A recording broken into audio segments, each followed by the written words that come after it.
कुछ लोग अल्लाह का दर्जा दूसरों को देने लगते हैं, अल्लाह के बराबर दूसरों को ठहराने लगते हैं। वल्लज़ीना आमनू अशद्दु हुब्बन लिल्लाह, जबकि एक मोमिन, एक ईमान वाला सबसे ज्यादा अगर किसी से मोहब्बत करता है तो अल्लाह से करता है।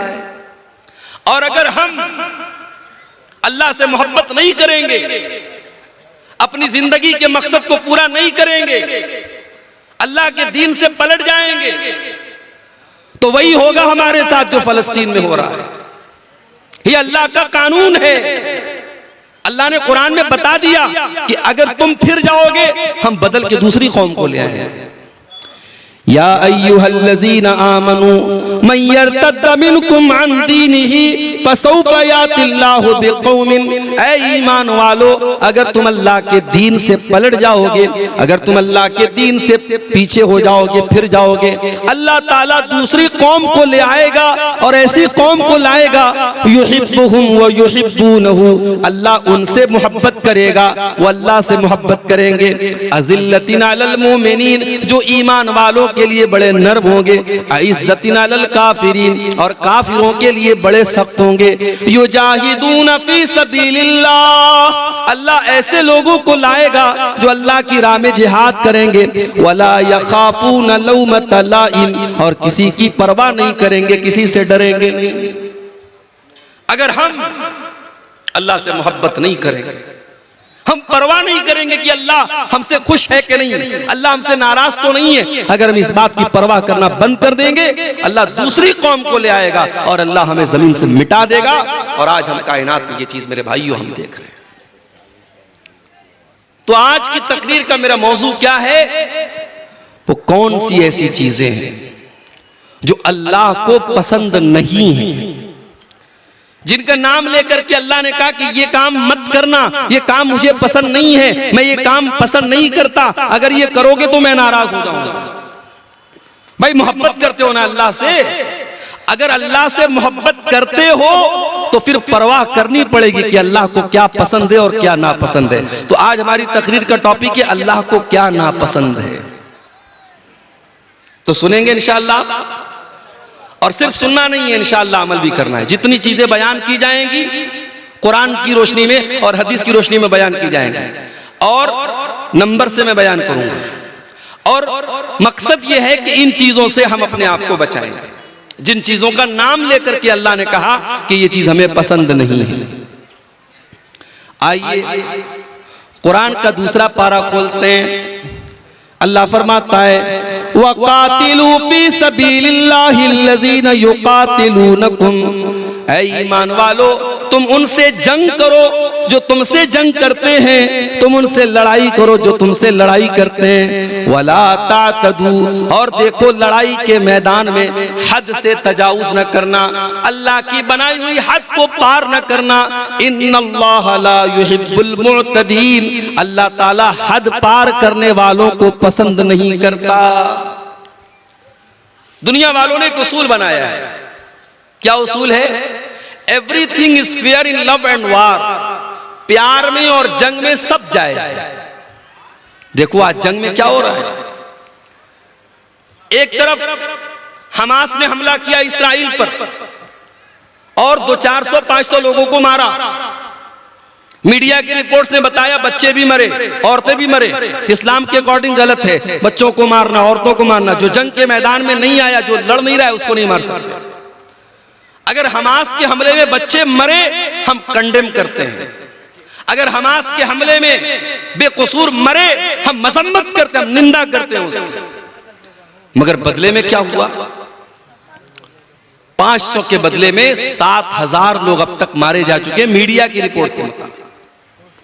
पूरा शहर गाजा तबाह हो चुका है, हॉस्पिटलों के ऊपर बमबारी हो रही है, छोटे छोटे मासूम बच्चे मर रहे हैं और दुनिया के कानों पर कोई फर्क नहीं पड़ रहा है। तो मेरे भाई ये जंग है। जंग में लोग कहते हैं सब जायज है, बच्चे मरे जायज है, औरतें मरे जायज है। मेरे नबी ने क्या फरमाया? मेरे नबी जब जंग के मैदान में अपने सहाबा को भेजते तो क्या फरमाते हैं? उग़ज़ू बिस्मिल्लाह, जाओ अल्लाह का नाम लेकर के लड़ो।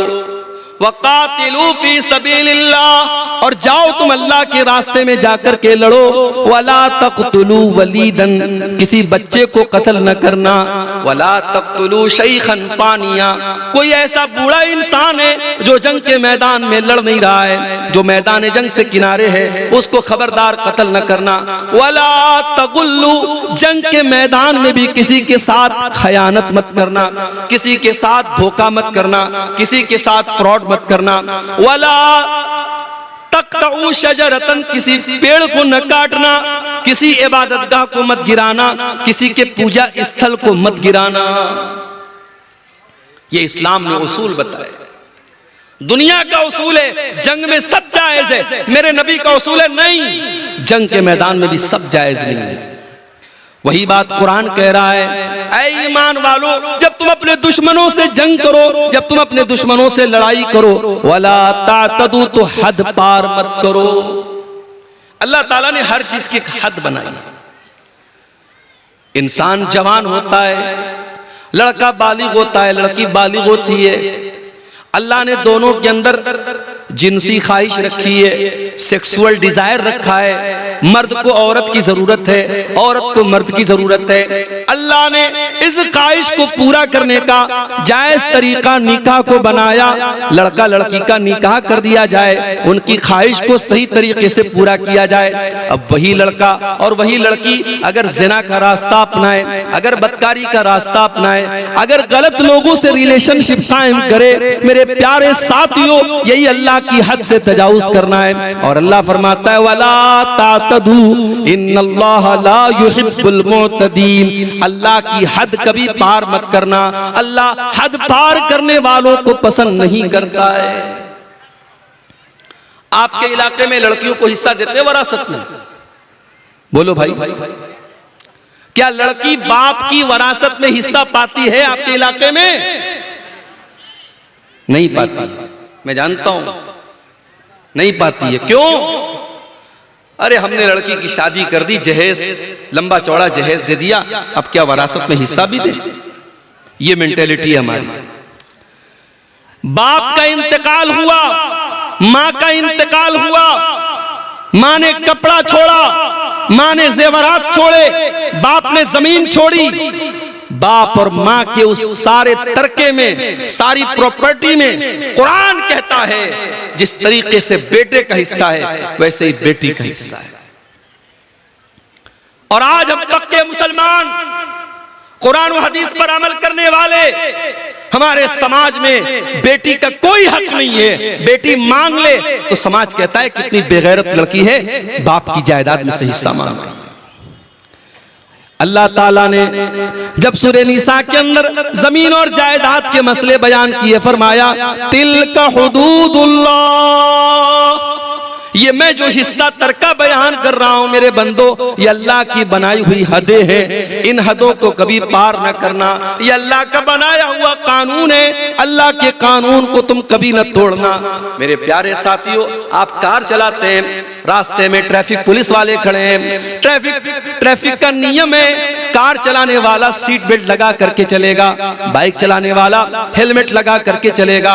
अगर कहीं पर सिग्नल है तो रेड सिग्नल होने पर गाड़ी आगे बढ़ाएगा और ग्रीन सिग्नल होने पर वो गाड़ी आगे नहीं बढ़ाएगा। ये ट्रैफिक के बनाए हुए कानून है। हमने ट्रैफिक का सिग्नल तोड़ दिया, हमने हेलमेट नहीं लगाया, हमने कार चलाने के टाइम सीट बेल्ट नहीं लगाया, कैमरा लगा हुआ है, ऑटोमेटिक कैमरा लगाए, कैमरे में फोटो आ गया कि जनाब आपने सीट बेल्ट नहीं लगाया, आपने हेलमेट नहीं लगाया। आज ऑटोमेटिक सिस्टम हो चुका है, आपके मोबाइल के ऊपर मैसेज आ गया, आप हेलमेट के बगैर गाड़ी चला रहे थे, 500 रुपए की पेनाल्टी लग गई। सीट बेल्ट के बगैर आप कार चला रहे थे, 1000 की पेनाल्टी लग गई। आपने सिग्नल क्रॉस किया था, 500 रुपए की पेनाल्टी लग गई। आज दुनिया वालों ने ट्रैफिक के कानून को तोड़ने के लिए पेनाल्टियां बनाई हैं, जुर्माने बनाए हैं। मेरे प्यारे साथियों, अल्लाह ताला ने भी शरीयत में बहुत सारे कानून बनाए हैं, बहुत सारी लिमिट्स बनाई हैं। अगर हम उन कवानीन को तोड़ेंगे अल्लाह हमसे नाराज होगा। अल्लाह पेनाल्टी तो नहीं लगाएगा लेकिन अल्लाह ताला नाराज होगा, और जब वो नाराज होगा तो फिर हमारा अंजाम बहुत बुरा होने वाला है। इसीलिए अल्लाह फरमाता है वला तातदू इन्नहु ला युहिब्बुल मुअतदीन, मुतदीन, हो लोगो तुम अल्लाह की हद को कभी पार न करना। अल्लाह हद पार करने वालों को पसंद नहीं करता। आप जानते हैं एक मजहब है हमारे मुल्क में, जैन मजहब। जैन मजहब के लोग कोई गोश्त नहीं खाते, वो 100% शाकाहारी होते हैं। और इतना ही नहीं, वो जब चलते हैं तो मास्क लगा के चलते हैं। क्यों? क्योंकि उनका कहना है जब हम हवा में सांस लेते हैं तो बहुत सारे कीड़े मकोड़े और बहुत सारे जरासीम और कीटाणु हमारे सांस लेने से मर जाते हैं, तो हम मास्क लगा लेते हैं ताकि उनकी हत्या न हो। बहुत सारे जैन मजहब के जो उनके गुरु होते हैं वो नंगे रहते हैं, क्योंकि उनके मजहब के जो रहनुमा है उनकी तालीम है कि कपड़ा भी मत पहनो, नंगे रहो। ये जैन मजहब की तालीम है। इस्लाम की तालीम क्या है? इस्लाम ये कहता है, अल्लाह कुरान में कहता है, या अय्युहल्लज़ीना आमनू ला तुहर्रिमू तय्यिबाति मा अहल्लल्लाहु लकुम। ऐ ईमान वालो खबरदार, जिस चीज को अल्लाह ने हलाल किया है तुम्हें हराम करने का कोई अधिकार नहीं है। ठीक है, कोई शाकाहारी हो सकता है, कोई मुसलमान भी ऐसा हो सकता है उसको गोश्त पसंद नहीं है, वो सब्जी खाता है, वो दाल खाता है, बहुत अच्छी बात है, कोई मसला नहीं, कोई हर्ज की बात नहीं। लेकिन अगर वो गोश्त को हराम समझता है, वो ये समझता है कि गोश्त का खाना सही नहीं है, ये जीव हत्या है, ये जानवरों का कत्ल है, ये जानवरों का खून बहाना है, कान खोल करके सुन लो। अल्लाह फरमाता है, या अय्युहल्लज़ीना आमनू ला तुहर्रिमू तय्यिबाति मा अहल्लल्लाहु लकुम। ऐ ईमान वालो, जो चीज अल्लाह ने तुम्हारे लिए हलाल की है, जो चीज अल्लाह ने जायज की है, तुम कौन होते हो हराम करने वाले? तुम कौन होते हो नाजायज करने वाले? वला तातदू, ऐ ईमान वालो, अल्लाह की हद को कभी क्रॉस न करो। इन्नहु ला युहिब्बुल मुतदीन, अल्लाह ताला हद से तजावुज करने वालों को पसंद नहीं करता। पता ये चला, अल्लाह ने अगर किसी चीज को हराम किया है हम हलाल नहीं कर सकते, और अल्लाह ने हलाल किया है हम हराम नहीं कर सकते। एक मर्तबा अल्लाह के नबी ने अपने ऊपर शहद को हराम कर लिया। अपनी एक बीवी के कहने पर जब उस बीवी ने अल्लाह के नबी से कहा कि अल्लाह के नबी, आपके मुंह से मगाफिर की महक आती है। मगाफिर एक बदबूदार फूल होता था। अल्लाह के प्यारे नबी हजरत ज़ैनब के यहाँ से शहद खा के आया करते थे, और दूसरी बीवियों को पसंद नहीं था, शहद खाने की वजह से देर हो जाया करती थी। तो उन्होंने कहा, अय अल्लाह के नबी, आपके मुंह से मगाफिर की महक आती है। अल्लाह के नबी ने अपनी बीवी को राजी करने के लिए ये कसम खा ली कि मैं आज के बाद शहद नहीं खाऊंगा। जब शहद खाने से मेरे मुंह से महक आती है, जब शहद खाने से मेरे मुंह से बदबू आती है, मैं आज के बाद शहद नहीं खाऊंगा। एक नॉर्मल सी बात थी, नबी ने अपने ऊपर शहद को हराम कर दिया। लेकिन अल्लाह के लिए नॉर्मल बात नहीं थी। अल्लाह ने कुरान की आयत नाजिल कर दी, या अय्युहन नबिय्यु लिमा तुहर्रिमु मा अहल्लल्लाहु लक तबतगी मर्दात अज़वाजिक। ऐ नबी, आपको ये अधिकार किसने दे दिया, ये हक किसने दे दिया कि जिस शहद को अल्लाह ताला ने हलाल किया था आपने अपने ऊपर हराम कर लिया अपनी कुछ बीवियों को खुश करने के लिए। ऐ नबी, आपको भी अल्लाह के हलाल किए हुए चीज को हराम करने का अधिकार नहीं है। हम नहीं कर सकते, किसी हलाल चीज को हराम नहीं कर सकते, और किसी हराम को हलाल नहीं कर सकते मेरे भाई। और आगे बढ़िए, कुरान में एक और जगह ये बात आई है, सूरह आराफ में अल्लाह ने फरमाया, उदू रब्बकुम तज़र्रुअन व खुफिया, अपने रब से दुआ करो, गिड़गिड़ा करके दुआ करो और चुपके चुपके दुआ किया करो। इन्नहु ला युहिब्बुल मुअतदीन, अल्लाह ताला दुआ के अंदर हद से तजावुज करने वालों को पसंद नहीं करता। कुछ लोग दुआ के अंदर भी हद से तजावुज करते हैं। माफ कीजिएगा, आपके यहाँ चंदे का जो तरीका होता है, बंगला जुबान के जो मुकर्रिर आते हैं वो दुआ करते हैं, इस पर भी तहकीक होनी चाहिए कि ये तरीका दुआ का सही है। दुआ के अंदर हद से तजावुज नहीं होना चाहिए। दुआ में हम कोई ऐसी चीज नहीं मांगेंगे जो मुनासिब ना हो। एक सहाबी ने अपने बेटे को देखा, बेटा दुआ कर रहा है, आय अल्लाह, जन्नत में दाहिने तरफ सफेद रंग का महल मुझे अता फरमा दे, जन्नत के अंदर व्हाइट हाउस मुझे दे दे। साहबी ने बेटे को ये दुआ करते हुए सुना। कहा है मेरे बेटे तू क्या दुआ कर रहा है? कहा अब्बाजान मैं दुआ कर रहा हूं कि अल्लाह तू मुझे जन्नत के दाहिने साइड में एक सफेद रंग का महल अता फरमा। कहा बेटा ये दुआ करना सही नहीं है बेटा, मैंने अल्लाह के नबी को ये फरमाते हुए सुना था कि कयामत के पहले एक ऐसा दौर आएगा लोग दुआ के अंदर हद से तजावुज करेंगे और लोग वजू करने में हद से तजावुज करेंगे। ऐ मेरे बच्चे जब तुझे दुआ करना हो तू सिंपल ये दुआ कर, आय अल्लाह मैं जन्नत का सवाल करता हूँ, मैं जहन्नम से तेरी पनाह मांगता हूँ। उसमें इतनी डिटेल मत बयान करो, अपनी दुआ में ये मत कहो कि अल्लाह जन्नत के दाहिने साइड में मुझको ये महल अता फरमा। ये दुआ के अंदर हद से तजावुज करना है। बात लोग दुआ करते कहते हैं अल्लाह अपने नबी के सदके मेरी ये दुआ कबूल कर ले। ये सदका क्या है भाई? नबी के सदके कैसे दुआ होती है? गलत है ये, दुआ में हद से तजावुज है। आप दुआ में अगर वसीला लगाना चाहते हैं अपने किसी नेक अमल का वसीला लगाइए। अय अल्लाह मैंने जाड़े में कंबल बांटे थे गरीबों को, अय अल्लाह रात का सन्नाटा था, कोई गरीब लेटा हुआ था, मैंने जाके कंबल उसको उड़ा दिया था। अय अल्लाह कोई देखने वाला नहीं था, कोई कैमरा वाला नहीं था, कोई रिकॉर्डिंग करने वाला नहीं था। अय अल्लाह मैंने तुझको राजी करने के लिए, तुझको खुश करने के लिए उस गरीब की मदद की थी। अय अल्लाह तू मेरी मगफरत फरमा दे, अय अल्लाह तू मेरी मुसीबत को दूर फरमा दे। ऐसे नेक अमल का वसीला आप लगा सकते हैं। तो दुआ के अंदर भी हद से तजावुज नहीं होना चाहिए। तो पहली चीज जो अल्लाह ताला को बहुत नापसंद है मेरे भाइयों, वो क्या है? हद से तजावुज करना। और आगे बढ़िए, अल्लाह को दूसरी चीज जो बहुत ज्यादा नापसंद है, कुरान का दूसरा पारा खोलो, अल्लाह फरमाता है वइज़ा तवल्ला फिल अर्ज़ि सा। मुनाफिकों के बारे में अल्लाह ने फरमाया कि मुनाफिक आदमी जब जमीन में चलता है तो वो क्या करता है? लियुफ्सिदा फिल अर्ज़ि व युहलिकल हर्स वन नस्ल वल्लाहु ला युहिब्बुल फसाद।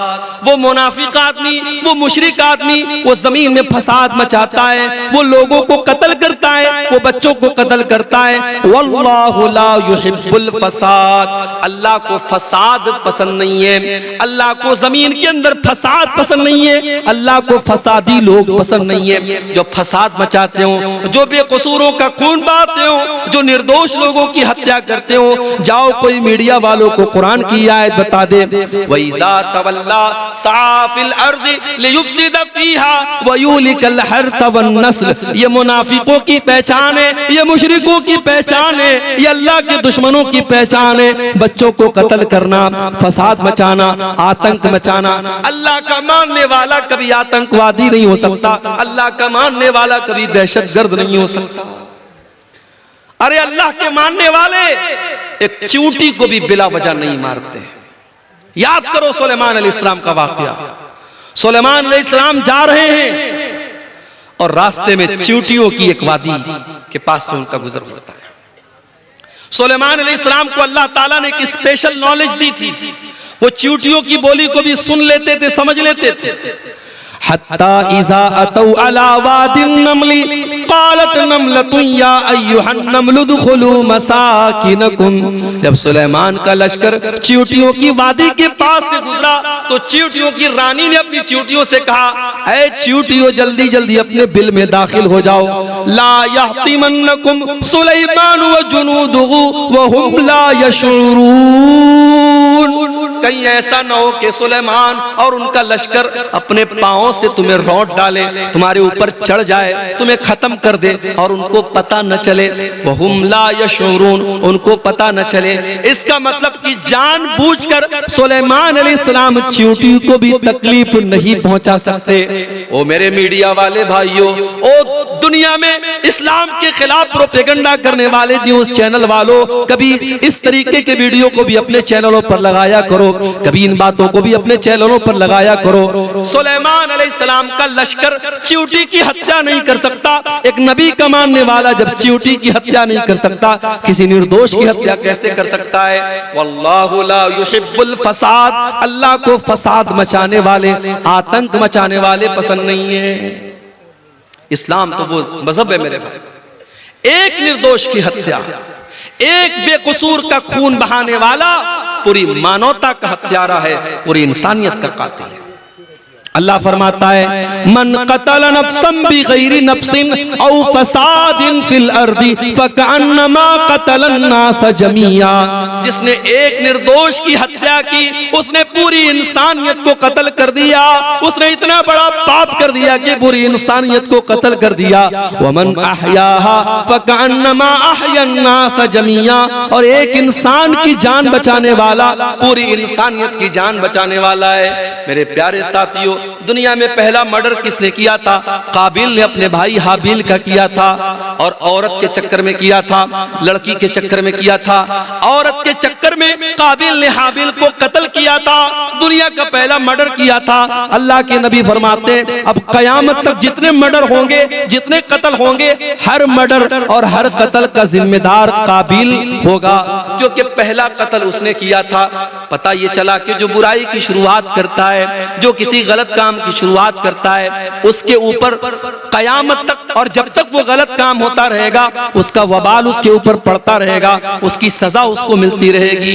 इसलिए बुराई करने से ज्यादा खतरनाक बुराई की स्टार्टिंग करना है।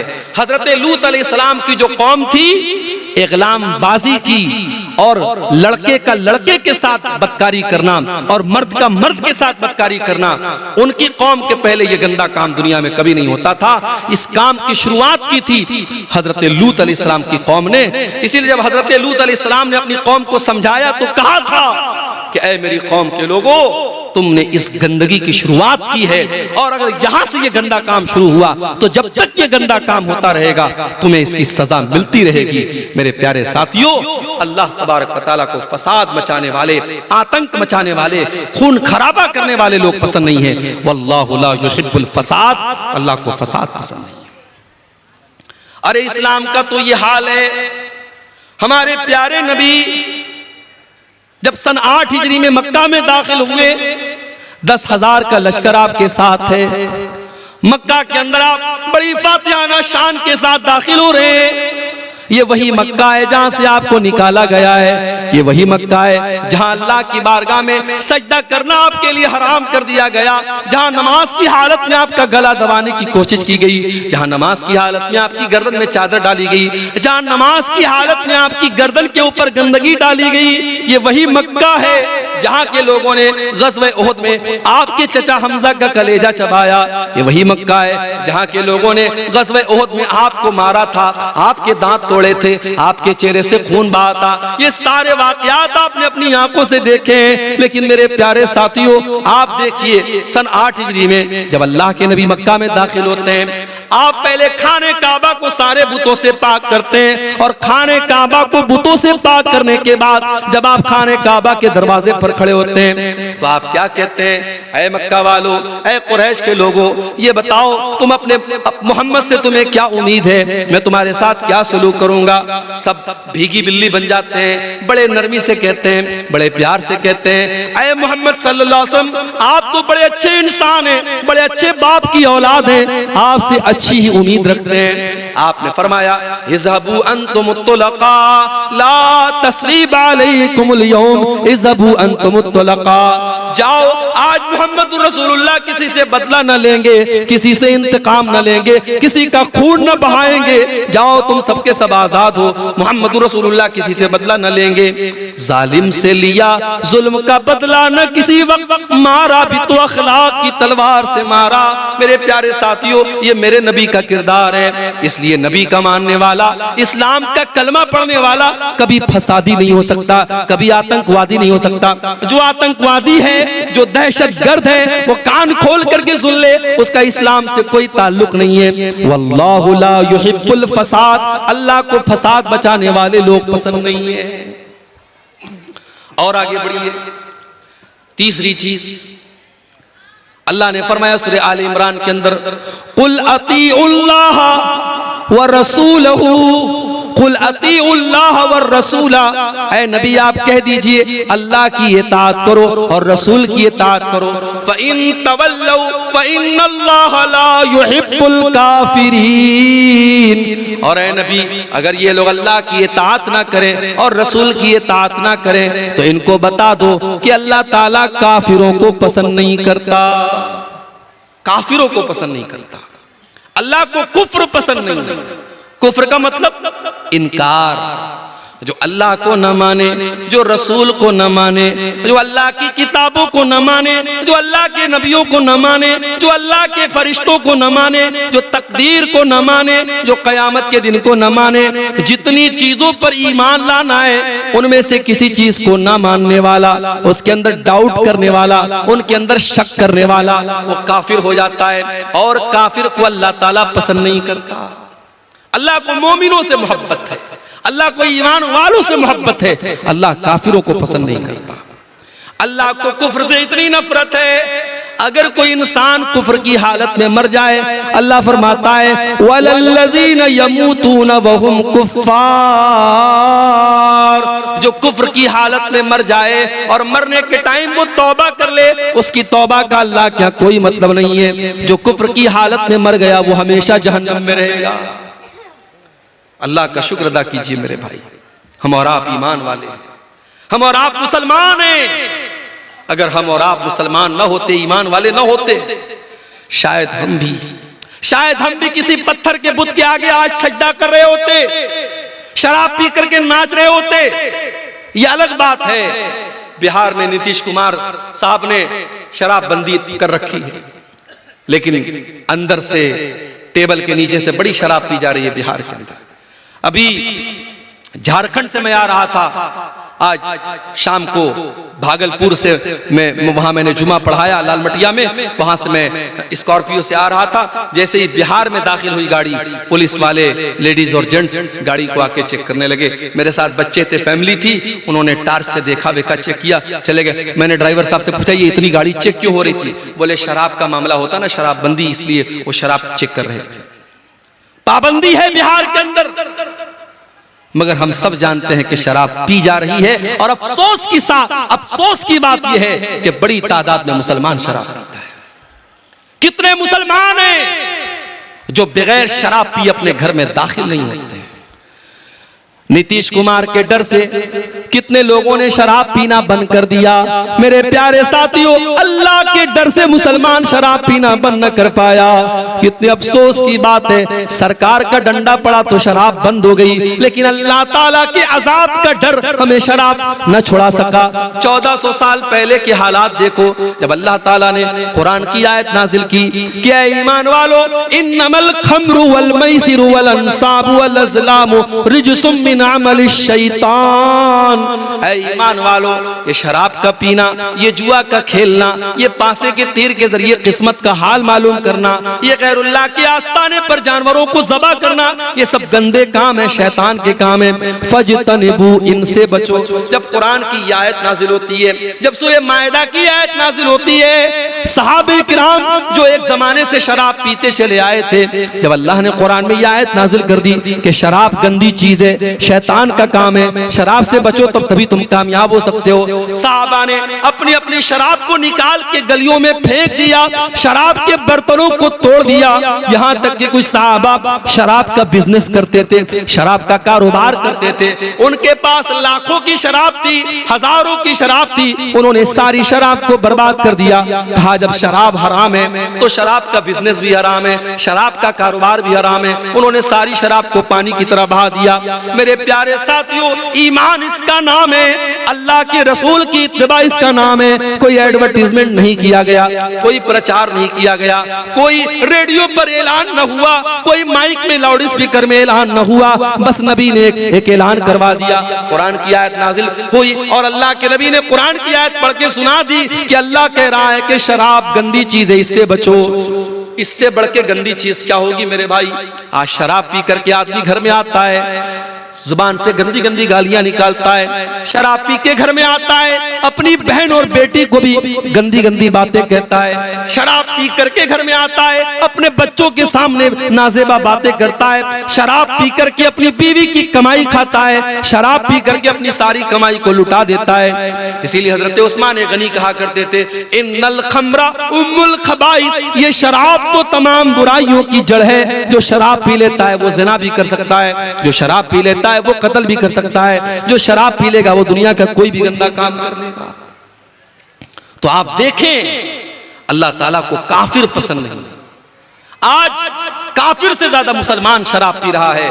हम बिहार गवर्नमेंट की बात क्या करें, 1400 साल पहले हमारे नबी ने शराब बंदी कर दी थी, मगर आज मुसलमानों का एक बड़ा तबका शराब पी रहा है। मेरे प्यारे साथियों, अगर आप में से कोई भाई इस गंदगी में मुब्तला है, अगर शराब के नशे में मुब्तला है, अल्लाह के वास्ते तौबा कर लो। नहीं पता मौत कब आ जाए, क्या पता शराब के नशे में इंसान धुत है और उसी हालत में दिल की धड़कन बंद हो जाए, हार्ट अटैक हो जाए और उसी हालत में इंसान का इंतकाल हो जाए। अल्लाह के नबी फरमाते हैं, इन्नल अब्द युबासु अला मा माता अलैहि, बंदे का इंतकाल जिस हाल में होगा, बंदा जिस हाल में मरेगा उसी हाल में कयामत के दिन उठाया जाएगा। ऐ शराब पीने वाले, अगर तेरा इंतकाल उसी हालत में हो गया, कल कयामत के दिन अल्लाह की बारगाह में तू शराब के नशे में उठेगा, तू अल्लाह को क्या मुंह दिखाएगा, तू अल्लाह को क्या जवाब देगा। इस गंदी चीज से तू जल्दी से तौबा कर ले, अपने परिवार को, अपने आप को इससे तू नजात दे दे। मेरा रब कुरान में कहता है, वला तुल्कू बिअयदीकुम इलत तहलुका, अपने आप को हलाकत में न डालो। जो शराब आपको हलाकत में डाल रही है, जो बर्बाद कर रही है, उस शराब से अपने दामन को बचा लो मेरे भाई। तो अल्लाह को काफिर पसंद नहीं है, अल्लाह को काफिर पसंद नहीं। अगर कुफ्र की हालत में आदमी मर गया, अंजाम क्या होगा? अल्लाह ने फरमाया, इन्नल्लज़ीना कफरू व मातू व हुम कुफ्फारुन फलन युक़बल मिन अहदिहिम मिलउल अर्ज़ि ज़हबा। जो लोग कुफ्र की हालत में मर जाएंगे, ईमान की दौलत उनको नसीब नहीं होगी। कान खोल करके सुन लो, अल्लाह फरमा रहा है, कल कयामत के दिन अल्लाह की बारगाह में अगर जमीन भर के सोना भी वो लेके आ जाएंगे और अल्लाह से कहेंगे, अल्लाह तू जमीन भर के सोना ले ले और हमको जहन्नम के अजाब से बचा ले। अल्लाह फरमाता है, फलन युक़बल मिन अहदिहिम, जमीन भर के सोना लेकर के भी उनको जहन्नम की आग से नजात न मिलेगी, जहन्नम की आग से अल्लाह उनको नहीं बचाएगा। इसलिए मेरे भाइयों, ईमान की कद्र करो और ईमान पर कायम रहो। अल्लाह को काफिर पसंद नहीं है, अल्लाह को कुफ्र पसंद नहीं है। और आगे बढ़ो, अल्लाह को एक और चीज बहुत ज्यादा नापसंद है। क्या है वो चीज? वला तुजादिल अनिल्लज़ीना यख्तानूना अनफुसहुम। ऐ नबी, ऐ मेरे प्यारे नबी, आप उन लोगों का डिफेंस मत कीजिए, उन लोगों का बचाव मत कीजिए, उन लोगों की तरफ से आप बहस मत कीजिए जो अपने आप के साथ खयानत करते हैं। इन्नल्लाह ला युहिब्बु मन काना खव्वानन असीमा। अल्लाह ताला ऐसे लोगों से मोहब्बत नहीं करता है जो खयानत करने वाले हों। खयानत अल्लाह को पसंद नहीं है।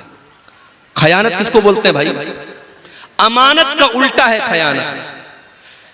अमानत यह है कि आपको जो जिम्मेदारी दी जाए, आप उस जिम्मेदारी को सही तरीके से अदा करें। अगर आप टीचर हैं, आपकी जिम्मेदारी बच्चों को पढ़ाना है, पढ़ाने के टाइम आप बच्चों को पढ़ाने के बजाय मोबाइल में लगे हुए हैं, बच्चे शोर मचा रहे हैं, बच्चे किताब पढ़ नहीं रहे और टीचर मोबाइल में लगा हुआ है, ये अमानत के साथ खयानत है। पुलिस का काम क्राइम को रोकना है, पुलिस वाला बजाय क्राइम को रोकने के अगर क्रिमिनल लोगों से रिश्वत लेना शुरू कर दे, अगर वो गुंडों और बदमाशों से टैक्स लेने लगे, उनसे पैसा लेकर के उनको छोड़ने लगे, ये पुलिस के ओहदे के साथ खयानत है। अल्लाह ला युहिब्बु मन काना खव्वानन अज़ीमा।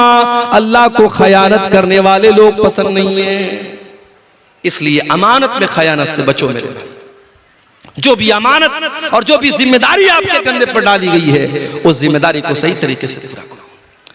हमारे कुछ भाइयों ने हमको बताया, इसी बिहार की सरजमीन पर, इसी झारखंड की सरजमीन पर यह काम भी हो रहा है। एक मस्जिद का 4 बार फोटो लिया जा रहा है और 4 बार सऊदी अरब से उसका पैसा उठाया जा रहा है। एक बार ट्यूबवेल लगाया जा रहा है, एक बार उसको पिंक कलर से पेंट किया जा रहा है, फिर ग्रीन कलर से पेंट किया जा रहा है, फिर लाल कलर से पेंट किया जा रहा है। ट्यूबवेल तो एक बार लगा लेकिन उसका पैसा 5 बार उठाया जा रहा है। ये 420 ये अल्लाह के दीन के नाम पे हो रही है, सदका खैरात के नाम पे हो रही है, ज़कात के नाम पर हो रही है। मेरे प्यारे साथियों, इस बेईमानी का हिसाब क़यामत के दिन देना पड़ेगा। उन उलमा को भी देना पड़ेगा, उन मशरूआत का काम करने वालों को भी देना पड़ेगा जो आज उम्मत के पैसे के साथ इतनी बड़ी खयानत कर रहे हैं। आज कितनी मस्जिदें जो बाहर से फंड आया 30 लाख का, लेकिन उसमें दिया गया सिर्फ 10 लाख रुपये और मटेरियल को बिल्कुल हल्का कर दिया गया। पता ये चला 5 साल के बाद मस्जिद की छत बैठ गई, 5 साल के बाद मस्जिद की जमीन बैठ गई, 5 साल के बाद मस्जिद की दीवार गिर गई। पैसा आया 30 लाख, लगाया गया 10 लाख और 20 लाख को बीच में से गायब कर दिया गया। मेरे प्यारे साथियों, क्या ये खयानत नहीं है? इन्नल्लाह ला युहिब्बु मन काना खव्वानन अतीमा। अल्लाह ताला खयानत करने वालों को पसंद नहीं करता। और एक बात और कहना चाहता हूं, यहां बहुत सारे हमारे बुजुर्ग भाई भी बैठे हैं, औलाद वाले बैठे हैं, हमारी कुछ माएं भी बैठी होंगी। वो माएं हैं जिनकी घर में बेटियां हैं। अगर आप एक बेटी की माँ हैं, अगर आप एक बेटे के बाप हैं, ये बेटे और बेटी भी आपके कंधे पर अल्लाह की अमानत है। अल्लाह ने अगर आपको औलाद दिया है, अल्लाह औलाद के बारे में सवाल करेगा।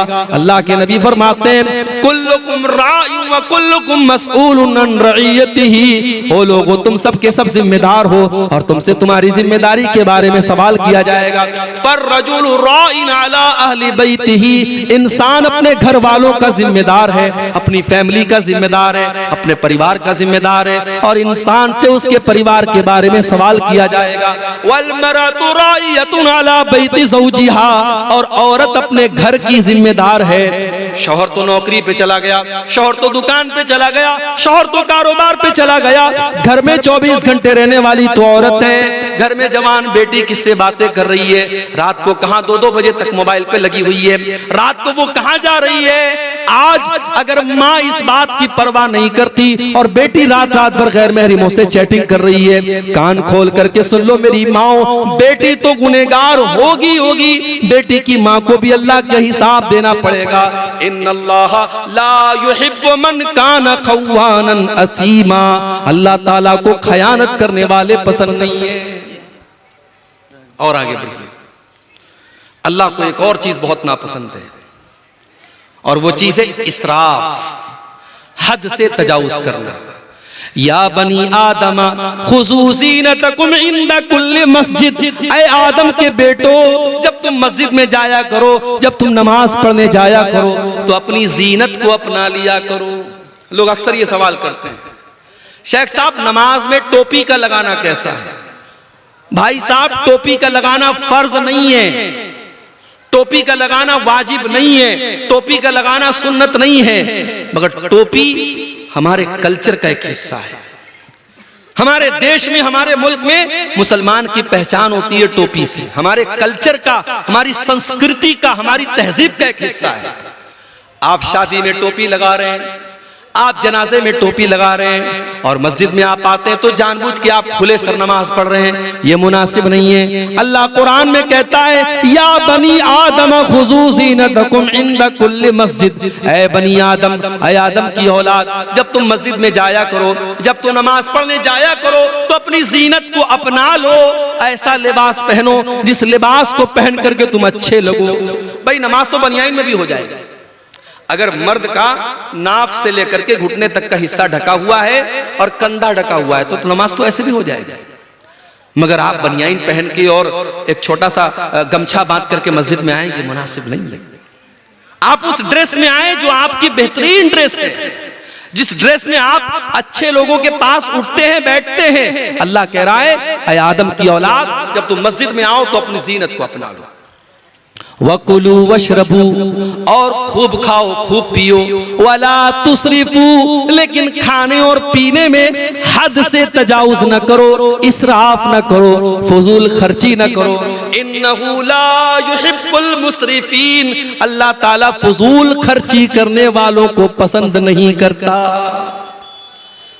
एक मरतबा मेरा प्रोग्राम था कलकत्ता में, मटिया बुर्ज एक इलाका है, वहां बड़ा अच्छा इलाका है, मुसलमानों की बड़ी आबादी है और माशाअल्लाह सब पैसे वाले लोग हैं, सब बिजनेसमैन लोग। मैं गया, मेरा प्रोग्राम था, तो वहां एक मुसलमान सेठ जी थे। मुझे लोगों ने बताया कि उनकी बेटी की शादी हुई तो उन्होंने 5 करोड़ रुपए का जेवर अपनी बेटी को बना के दिया। 5 करोड़ रुपए का जेवर उन्होंने अपनी बेटी को दिया, ये दिखाने के लिए साहब मैं बहुत पैसे वाला आदमी। भाई दौलत है तुम्हारे पास, इसका मतलब ये नहीं है कि तुम उसको जहां चाहे और जैसे चाहो उड़ा दो। इस उम्मत में आज कितनी गरीब बहनें हैं जो अपने बच्चों का खर्च चलाने के लिए दूसरों के घर में जाके सफाई का काम करती हैं, बर्तन मांजती हैं, तब उनका परिवार चलता है। इस उम्मत में आज भी कितने बच्चे हैं जो एक टाइम का खाना खाते हैं, दूसरे टाइम का खाना उन्हें नसीब नहीं होता।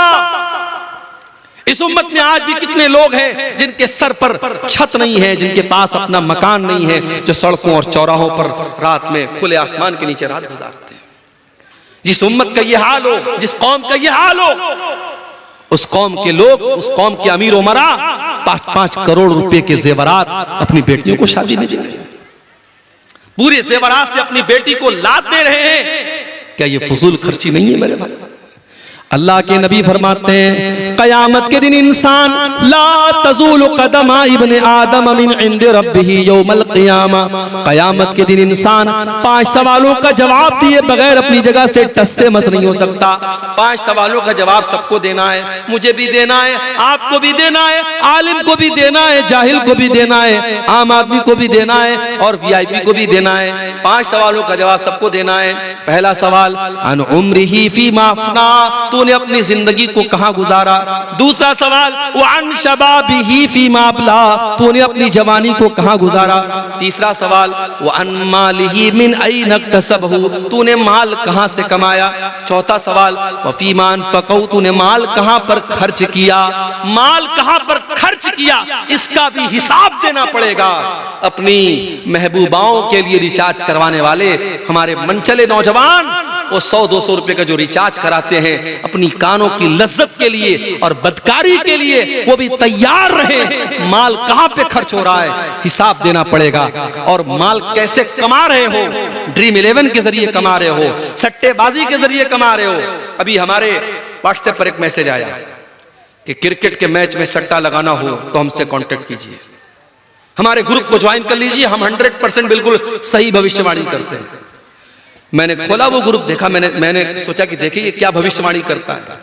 आज पाकिस्तान का और साउथ अफ्रीका का मैच था, उसने कहा ये मैच पाकिस्तान जीतेगा। अब कितने लोगों ने उसके कहने पर सट्टा लगा दिया होगा, लाखों का, करोड़ों का, और शाम रात होते होते जब रिजल्ट आया पता लगा पाकिस्तान हार गई और साउथ अफ्रीका जीत गई।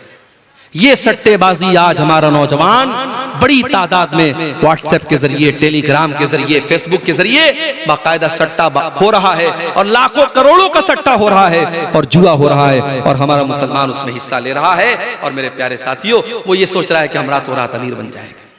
अगर वो एक बार 1 लाख रुपया जीत जाएगा, अगली बार 10 लाख लगाएगा कि मैं 10 लाख जीत जाऊंगा, और पता लगा वो 10 लाख डुबा देगा, कर्जे में डूब जाएगा और अपने आप को और अपने घर वालों को दांव पे लगा देगा। मेरे प्यारे साथियों, माल कहां से कमा रहे हो इसका भी हिसाब देना पड़ेगा और माल कहां खर्च कर रहे हो इसका भी हिसाब देना पड़ेगा। तो फजूल खर्ची करने वाले, नाजायज पैसा उड़ाने वाले और अपनी जायज ख्वाहिशात पर भी लिमिट से ज्यादा खर्च करने वाले, इसको इसराफ कहते हैं और अल्लाह इसराफ करने वालों को पसंद नहीं करता है। और आगे बढ़िए मेरे प्यारे साथियों, वल्लाहु ला युहिब्बुज़ ज़ालिमीन, अल्लाह ताला जुल्म करने वालों को पसंद नहीं करता, जुल्म करने वालों से मोहब्बत नहीं करता। जुल्म अल्लाह को पसंद नहीं। जालिम कान खोल करके सुन ले, जुल्म का अंजाम बुरा होने वाला है। जुल्म ज्यादा देर तक चलने वाला नहीं। जिस फलस्तीन के अंदर इसराइलियों को पनाह मिली, यहूदियों को पनाह मिली, जब आज से 50-60 साल पहले, 70 साल पहले जब उनको हिटलर ने मार मार के भगाया और वो लुटे कटे पिटे यहूदी, उनको अगर कहीं सर झुकाने की, सर छुपाने की जगह मिली, उसी फलस्तीन के अंदर उनको जगह मिली। तो आज उन्होंने नाजायज तरीके से फलस्तीन के बकिया हिस्सों पर धीरे धीरे कब्जा करना शुरू कर दिया और वहां के जवानों और बच्चों और औरतों का खून तब से लेकर के वो आज तक बहा रहे हैं। अल्लाह ने ऐसे ही इस कौम को मग़ज़ूब अलैहिम नहीं कहा है, ये मग़ज़ूब अलैहिम कौम है। इस कौम पर अल्लाह का गजब उतरा है। मेरे प्यारे साथियों, ये जुल्म हो रहा है जो आज हम फलस्तीन की सरजमीन पर देख रहे हैं। और कान खोल करके सुन लो, जुल्म का अंजाम कभी भी अच्छा होने वाला नहीं है। अल्लाह के नबी फरमाते हैं, इत्तक़ुज़्ज़ुल्म फ़इन्न ज़ुल्म ज़ुलुमातुन यौमल क़ियामा, जुल्म करने से बचो, कयामत के दिन जुल्म करने वाला अंधेरों में रहेगा। जुल्म करने वाले को लाइट नसीब नहीं होगी। कभी रात में जब आप कार चला रहे हो या बाइक चला रहे हो और बिल्कुल जंगल में सुनसान रास्ते में आप जा रहे हो, अचानक अपनी बाइक की लाइट आप बंद कर दीजिए, अपनी कार की हेडलाइट आप बंद कर दीजिए। 10 सेकंड के लिए आप डर जाएंगे मेरे भाई, आप डर जाएंगे। चारों तरफ खूब अंधेरा हो और आपके पास कोई लाइट ना हो, कोई रोशनी ना हो, आप एक कदम चल नहीं सकते। कयामत का दिन होगा, वो इंसान कितना बदनसीब होगा जिसको रोशनी नसीब नहीं होगी। अल्लाह ने कहा, जालिम को कयामत के दिन कोई रोशनी नसीब नहीं होगी। दुनिया में जितना जुल्म करना है कर लो, ताकत का नशा, कुर्सी का नशा, पावर का नशा, जितना इस नशे पर उड़ना है उड़ लो, मगर याद रखो, नाव कागज की सदा चलती नहीं, जुल्म की टहनी कभी फलती नहीं। अल्लाह को जुल्म करने वाले लोग पसंद नहीं है मेरे प्यारे साथियों। इस कायनात का में अल्लाह का ये निजाम और अल्लाह की ये सुन्नत रही है, अल्लाह का कानून रहा है। अल्लाह ने मुशरिक और काफिर को हुकूमत दी है, लेकिन अल्लाह ने जालिम को हुकूमत में नहीं रहने दिया है। जालिम का अंजाम बड़ा भयानक हुआ है। बरसों हजारों बरस पहले फिरौन नाम का एक जालिम था जिसने छोटे छोटे बच्चों को कत्ल करवाया था। जब उसके दरबार में किसी काहिन ने, किसी जादूगर ने कहा था, किसी भविष्यवाणी करने वाले ने कहा था कि ऐ फिरौन, तेरी हुकूमत में एक बच्चा पैदा होने वाला है जो आगे चल करके तेरी हुकूमत को खत्म करेगा, तो वो फिरौन जो अपने आप को खुदा कहता था, अपने आप को रब कहता था, उसने ऑर्डर दे दिया और छोटे छोटे बच्चों को कत्ल करवाने का हुक्म दे दिया। मगर अल्लाह को उस जालिम को खत्म करना था। अल्लाह ने ऐसा प्लान बनाया, अल्लाह ने ऐसी तदबीर बनाई कि उसी जालिम के घर में हजरत मूसा अलैहिस्सलाम उसी के पैसे से परवरिश पाते हैं। और फिर आगे चल के हजरत मूसा अलैहिस्सलाम जब अल्लाह के नबी बनते हैं और फिरौन को दावत देते हैं और फिरौन हजरत मूसा की दावत को ठुकरा देता है, तो अंजाम कितना भयानक होता है कि दरियाए कुलजुम में पानी के अंदर फिरौन डूब करके मर जाता है। मेरे प्यारे साथियों, जालिम का अंजाम बहुत ही भयानक होने वाला है। वल्लाहु ला युहिब्बुज़ ज़ालिमीन, अल्लाह को जुल्म करने वाले लोग पसंद नहीं है। और आगे बढ़िए, अल्लाह को तकब्बुर करने वाले, घमंड करने वाले, अहंकार करने वाले लोग भी पसंद नहीं है। हजरत लुकमान अपने बच्चे को नसीहत करते हैं तो क्या कहते हैं, वला तुसइर खद्दक लिन्नासी वला तमशी फिल अर्ज़ि मरहा। ऐ मेरे बच्चे, तू गाल फुला करके लोगों से न मिलाकर और जमीन में अकड़ करके न चलाकर, इन्नल्लाह ला युहिब्बु मन काना मुख्तालन फखूरा। अल्लाह ताला घमंडी लोगों से मोहब्बत नहीं करता, घमंडी लोगों को पसंद नहीं करता। घमंडी लोग अल्लाह को पसंद नहीं है।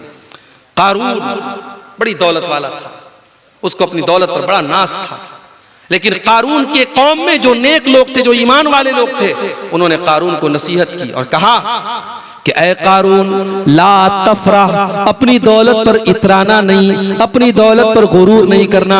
इन्नल्लाह ला युहिब्बुल फरिहीन, अल्लाह ताला इतराने वालों को, घमंड करने वालों को पसंद नहीं करता है।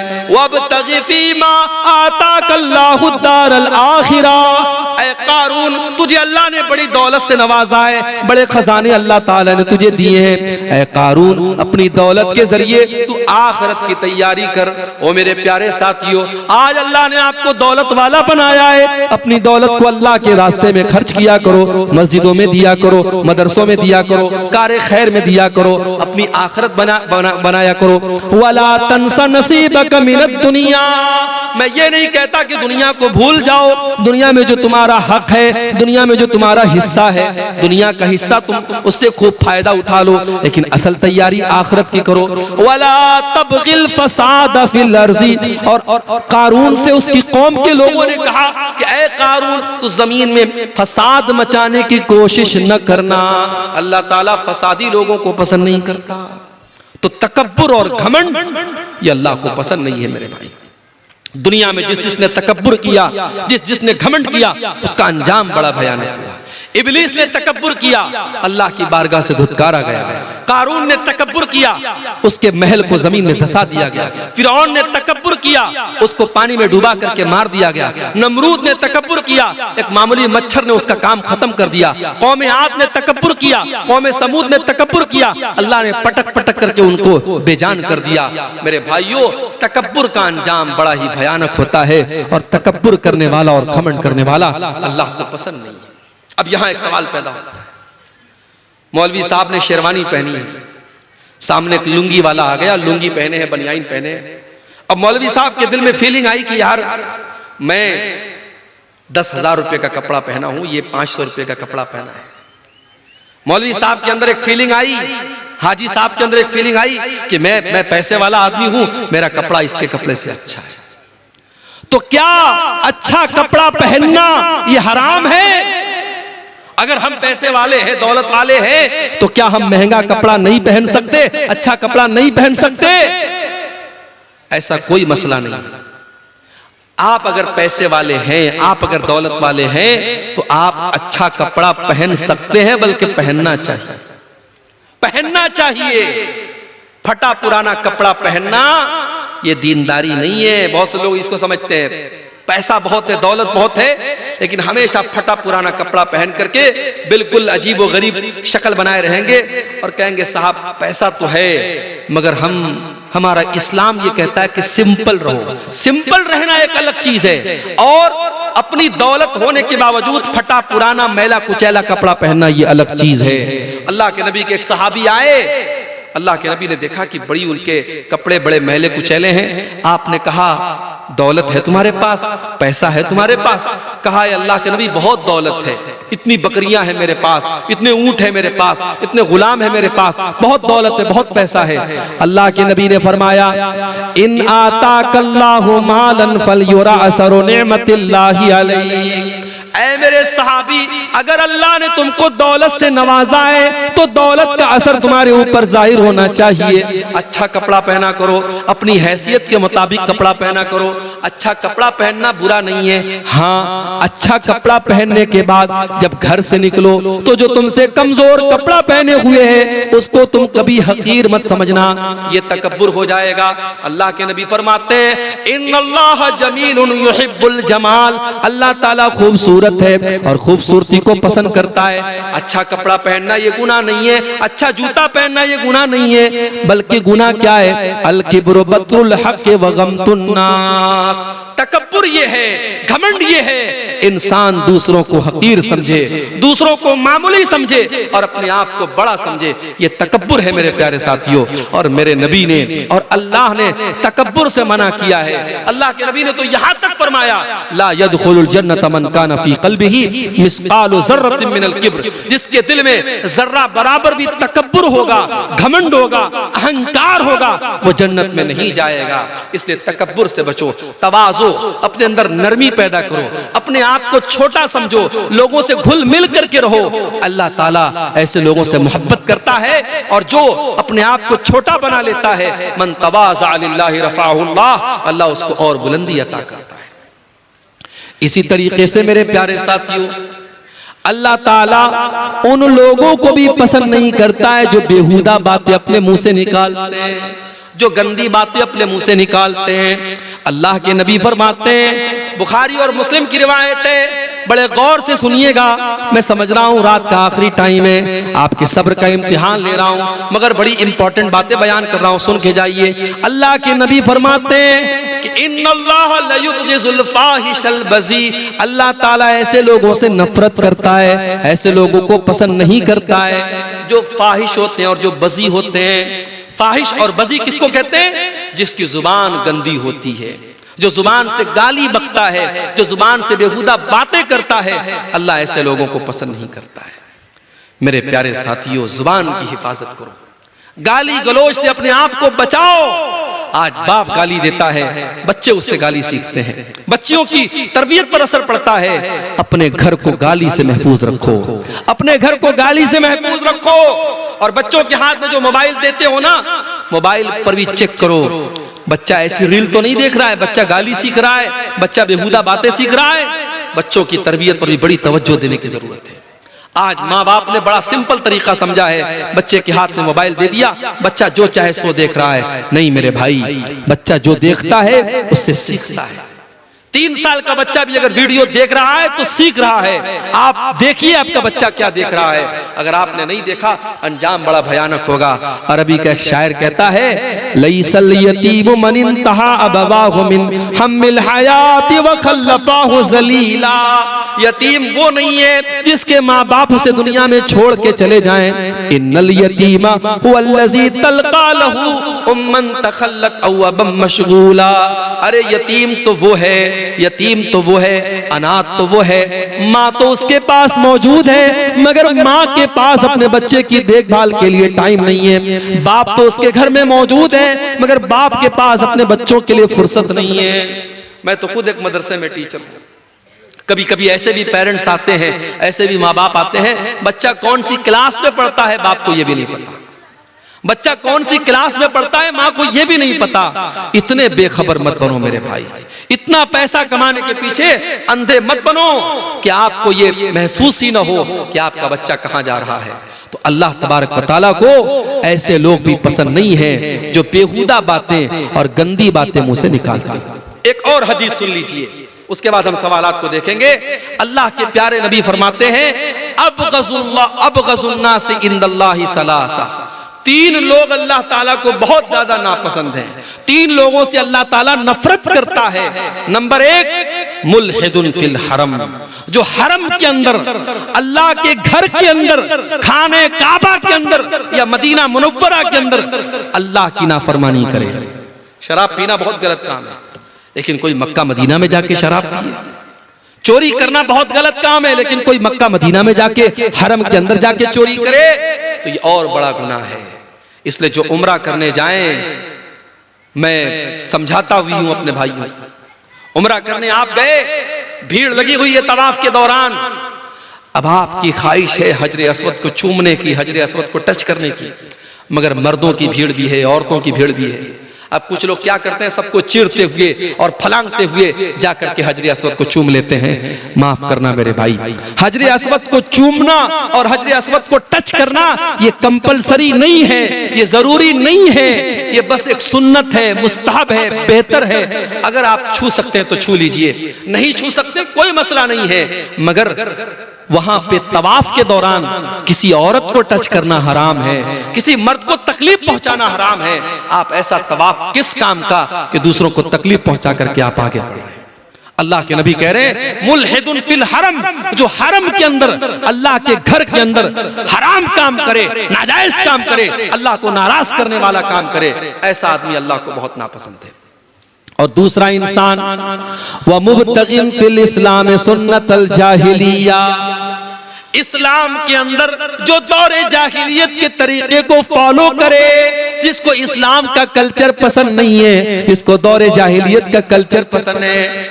जब वो उसके घर में बच्चे जब सुबह सुबह उठते हैं तो गुड मॉर्निंग कह करके उठते हैं, उनको अस्सलाम वालेकुम पसंद नहीं आता है, उसको वो कल्चर पसंद नहीं है जो इस्लाम का कल्चर है, जो अल्लाह का कल्चर है, उसको गैरों का कल्चर पसंद है। जो इंसान इस्लाम के अंदर बिदात करता है, इस्लाम के अंदर नया नया काम निकालता है, इस्लाम के अंदर दौरे जाहिलियत का तरीका निकालता है, अल्लाह के नबी फरमाते हैं अल्लाह ताला को ऐसा इंसान बहुत ज्यादा नापसंद है।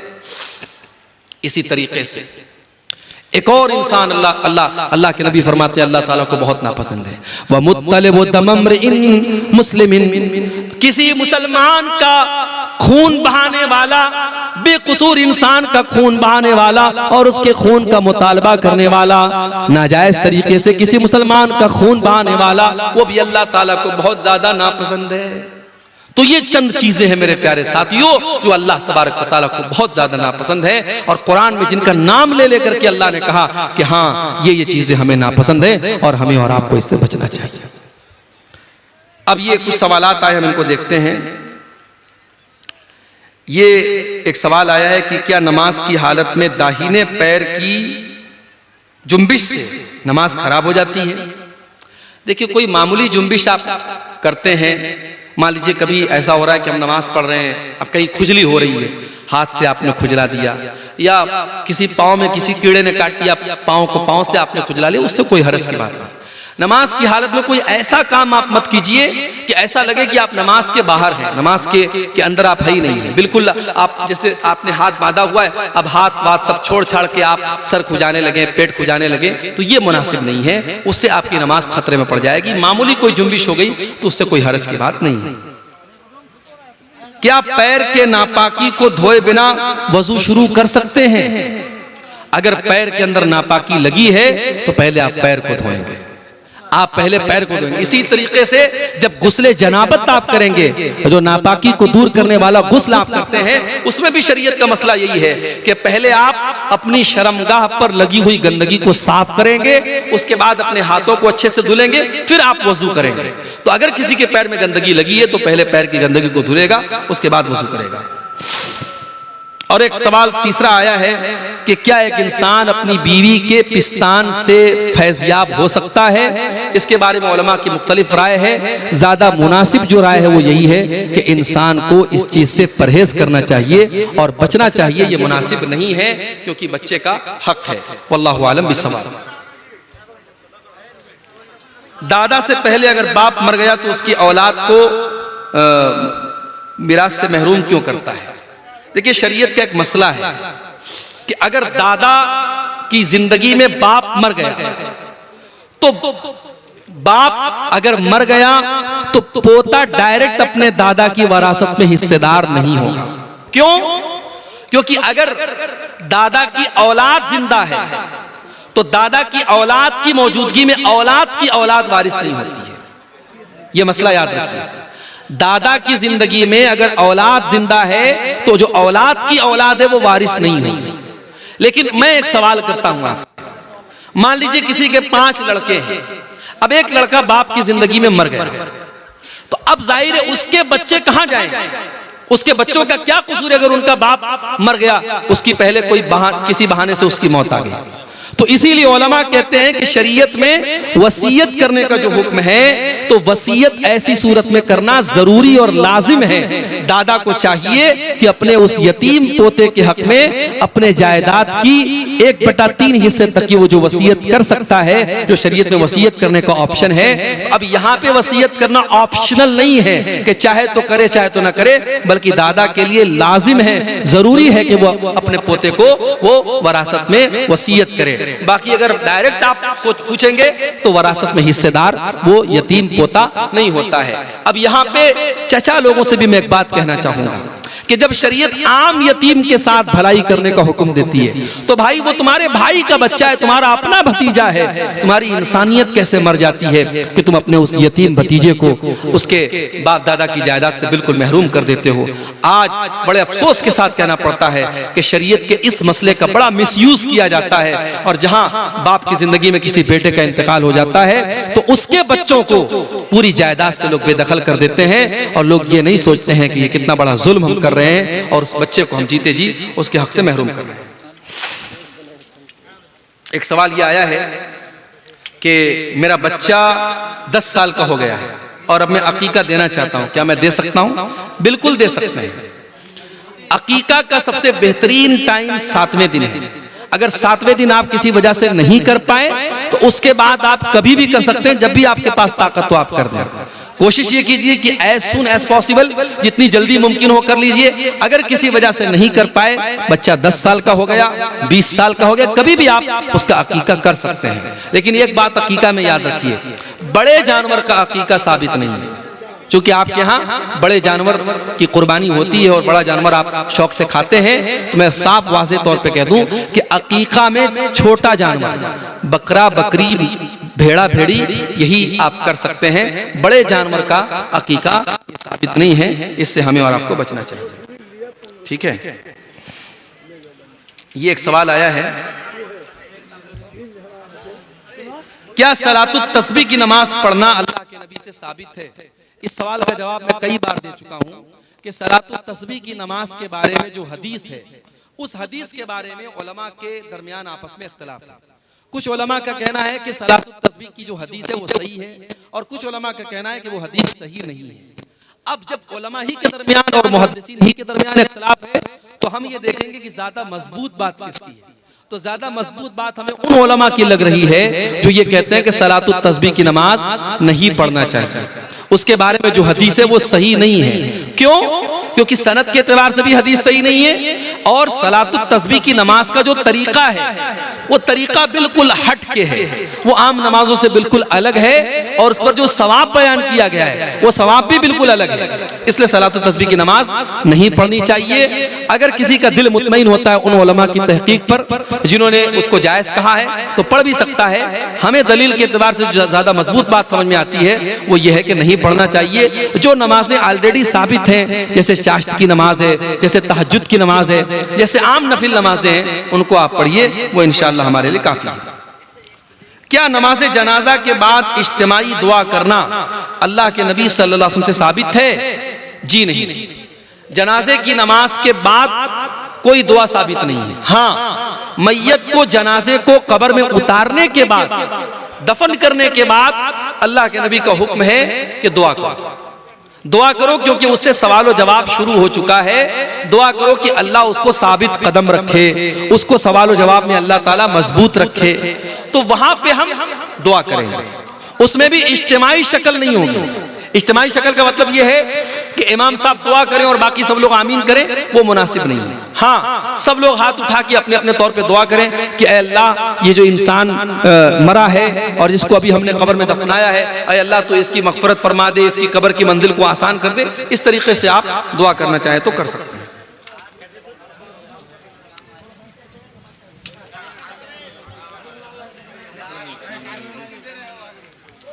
तकरीर के दौरान शोर पकड़ करके बोलना, अच्छा शोर पकड़ करके बोलना कैसा है? तो भाई, तकरीर का असल मकसद होता है आवाम तक अपनी बात पहुंचाना। तो उसमें आपका जो कंटेंट है वो सही होना चाहिए। आप तकरीर में जो बात बयान करें वो कुरान और हदीस की रोशनी में होनी चाहिए। बाकी